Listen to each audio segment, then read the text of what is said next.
তো পাতাল লোক সিজন 2 নিয়ে অনেক কন্ট্রোভার্সি চারিদিকে চলছে। অনেকে বলছে season 1 is far better than season 2।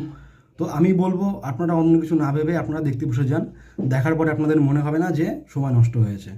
তো কেন দেখতে বসে যান এটার জন্য আমি এক্সপ্লেন করছি।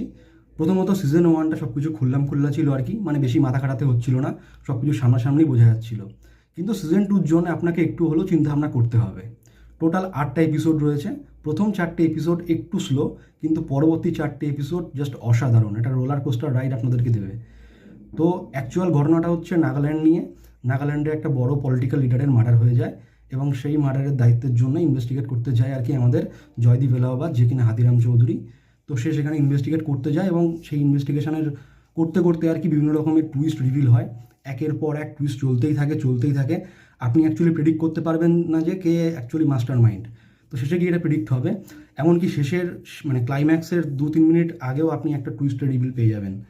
তো সেই হিসেবে এটা অবশ্যই এটা দেখার মতো জিনিস। প্রত্যেকটা চরিত্র অসাধারণ অভিনয় করেছে।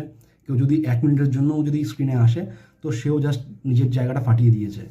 আর last but not the least, Hatiram Chowdhury, আমাদের জয়দীপ এলাহাবাদ, সে অসাধারণ অভিনয় করেছে, জাস্ট নেলড ইট। তো অ্যাটলিস্ট ওটা দেখার জন্য হলেও আপনারা সিরিজটাকে দেখুন। দেখে আপনাদের মনে হবে অ্যাটলিস্ট সময় নষ্ট হয়নি।